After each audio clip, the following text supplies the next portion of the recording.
ఏడవ తరగతి సోషల్ నుండి ఆఫ్రికా ఖండాన్ని గురించి చర్చించుకుంటున్నాము.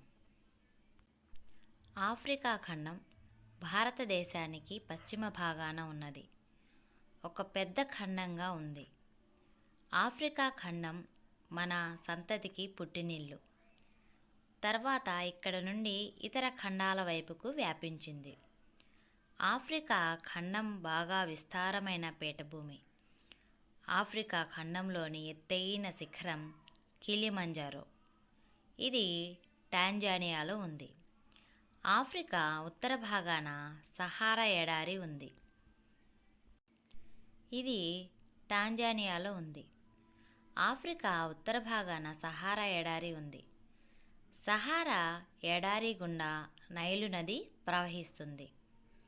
విక్టోరియా సరస్సు పెద్ద సరస్సు. విక్టోరియా సరస్సు నుండి నైలు నది పుడుతుంది.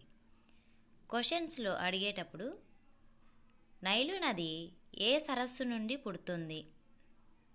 ఆన్సర్ విక్టోరియా సరస్సు. నైలు నది పుట్టిన ప్రాంతంలో ఎక్కువ వర్షపాతం కారణంగా అది ఎక్కువ నీరు చేరి సహారా ఎడారి గుండా ఈజిప్టు గుండా ప్రవహించి మధ్యధరా సముద్రంలో కలుస్తుంది. ఈజిప్ట్ నాగరికత లేదా నైలు నది నాగరికత అభివృద్ధి చెందడానికి నైలు నది దోహదపడింది. ఆఫ్రికా మధ్య గుండా భూమధ్యరేఖ, ఉత్తరాన కర్కట రేఖ, దక్షిణాన మకర రేఖ వెళుతున్నాయి. కర్కట మకర రేఖల మధ్య ఉన్న ప్రాంతం ఉష్ణమండలం. కర్కట రేఖ మకర రేఖ మధ్య ఉన్న ప్రాంతాన్ని ఆయన రేఖా ప్రాంతంగా గుర్తిస్తారు. అంటే కర్కట రేఖకి మకర రేఖకి మధ్య ఉన్న ప్రాంతాన్ని ఆయన రేఖగా ఆయన ప్రాంతంగా పేర్కొంటారు. ఆఫ్రికా మధ్య గుండా భూమధ్య రేఖ, ఉత్తరాన కర్కట రేఖ, దక్షిణాన మకర రేఖ వెళ్తున్నాయి. కర్కట రేఖ మకర రేఖ మధ్య ఉన్న ప్రాంతాన్ని ఆయన రేఖ ప్రాంతంగా గుర్తిస్తారు. ఆయన రేఖకు దక్షిణం వైపున, ఉత్తరం వైపున ఉన్న ప్రాంతాలలో వేసవికాలం, శీతాకాలం ఉంటాయి. వీటిని సమశీతోష్ణ ప్రాంతాలు అని అంటారు. వర్షపాతం ఎక్కువగా ఉండే ప్రాంతాలు ఉష్ణమండల ప్రాంతాలు. నైలు నది విక్టోరియా సరస్సు నుండి ఏర్పడుతుంది.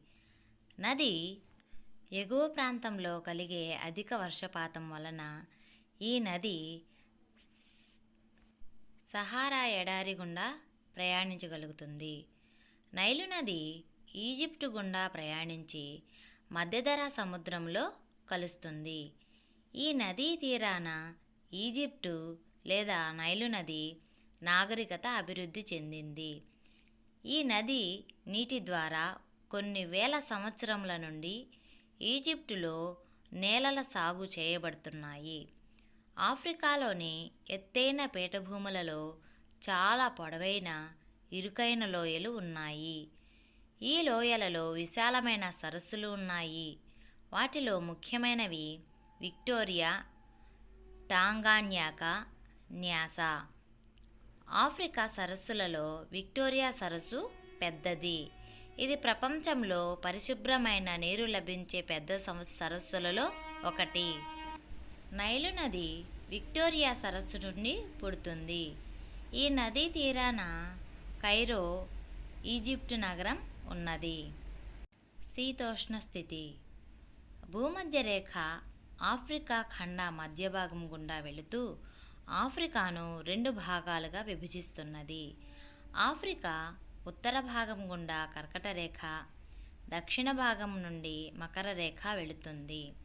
కర్కట మకర రేఖ మధ్యనున్న ప్రాంతంలో శీతోష్ణ స్థితి వేడిగా ఉంటుంది. ప్రపంచంలోనే ఇది అత్యుష్ణ మండలం. భూమధ్య రేఖ ప్రాంతంలో సంవత్సరం పొడవునా వర్షం పడుతుంది. భూమధ్య రేఖ నుండి దూరంగా పోయే కొలది ఆఫ్రికాలో వర్షపాతం క్రమేపీ క్షీణిస్తుంది. ఆఫ్రికా మధ్యస్థంగా వర్షం పడే ప్రాంతాలలో పొడి, తేమ వాతావరణం ఉన్నది. ఇచ్చట పొడవైన దట్టమైన గడ్డి పెరుగుతుంది. ఈ గడ్డి భూములనే సవన్నాలు అందురు. ఇచ్చట గడ్డి ఏనుగు కూడా కనిపించనంత ఎత్తులో పెరుగుతుంది. ఉదాహరణకు సవన్నాలు. ఆఫ్రికాలో ఎక్కువ భూభాగంలో వర్షపాతం తక్కువగా ఉన్న ప్రాంతం శుష్క ప్రదేశం. ఆఫ్రికాలోని ఉత్తర భాగంలోని సగభాగం శుష్క ప్రాంతం. దీనినే సహారా ఎడారి అంటారు. ఈ ఎడారి ప్రాంతంలో ముళ్ళ పొదలు, చిన్న చిన్న గడ్డి మొక్కలు పెరుగుతాయి. ఈ ఎడారి గుండా ప్రయాణించే ఏకైక నది నైలు నది. ఆఫ్రికా దక్షిణ భాగంలో కలహారి అనే ఉష్ణమండల ఎడారి కలదు. ఆఫ్రికాలో బోబాబు వృక్షాలు గలవు. ఆఫ్రికాలోని ప్రజల గురించి ఇప్పుడు తెలుసుకుందాం. ఆఫ్రికాలో ప్రాచీన తెగలు భూమధ్యరేఖ ప్రాంతం, ఎడారి ప్రాంతంలో జీవిస్తున్నారు. పశుపోషకులు ఎత్తైన పీఠభూమిలో గల సవాన్నా గడ్డి భూములలో జీవిస్తున్నారు. నదీ పరివాహక ప్రాంతంలో అటవీ భాగం అంచులలోని ప్రజలు వ్యవసాయం చేస్తున్నారు. సముద్ర తీర ప్రాంతంలో అనేక పట్టణాలున్నాయి. ఇచ్చట వర్తకులు వచ్చి వ్యాపారాలు చేస్తారు. వర్షపాతం. భూమధ్య రేఖకు ఇరువైపు గల ఆఫ్రికాలోని పశ్చిమ మధ్య ప్రాంతాలలో అత్యధిక వర్షపాతం ఉంటుంది. ఎక్కువ వర్షపాతం, వేడి వాతావరణం వలన ఇక్కడ దట్టమైన అడవులు ఉన్నాయి. ఉదాహరణకు ఉగాండా దేశంలోని అడవులు. భూమధ్య రేఖ ప్రాంతంలో సంవత్సరం పొడవునా వర్షం పడుతుంది. భూమధ్య రేఖ నుండి దూరంగా పోయే కొలది ఆఫ్రికాలో వర్షపాతం క్రమేపీ క్షీణిస్తుంది. ఆఫ్రికాలో మధ్యస్థంగా వర్షం పడే ప్రాంతాలలో పొడి, తేమ వాతావరణం ఉన్నది. ఇచ్చట పొడవైన దట్టమైన గడ్డి పెరుగుతుంది. ఈ గడ్డి భూములనే సవన్నాలు అందురు. ఇచ్చట గడ్డి ఏనుగు కూడా కనిపించనంత ఎత్తులో పెరుగుతుంది. ఉదాహరణకు కెన్యాలోని సవాన్నాలు. ఆఫ్రికాలో ఎక్కువ భూభాగం వర్షపాతం తక్కువగా ఉన్న ప్రాంతం శుష్క ప్రాంతం. ఆఫ్రికాలోని ఉత్తర భాగంలోని సగభాగం శుష్క ప్రాంతం. దీనినే సహారా ఎడారి అంటారు. ఈ ఎడారి ప్రాంతంలో ముళ్ళ పొదలు, చిన్న చిన్న గడ్డి మొక్కలు పెరుగుతాయి. ఈ ఎడారి గుండా ప్రయాణించే ఏకైక నది నైలు నది. ఈ పాఠం నుండి కొన్ని ముఖ్యమైన బిట్స్ను తయారు చేసుకుందాము. ఆఫ్రికా మధ్య భాగం గుండా వెళుతున్న రేఖ భూమధ్య రేఖ. కర్కట, మకర రేఖల మధ్య గల మండలం ఉష్ణమండలం. ఆయనరేఖ మండలం ఈ రెండు రేఖల మధ్య గలదు. కర్కట రేఖ, మకర రేఖ.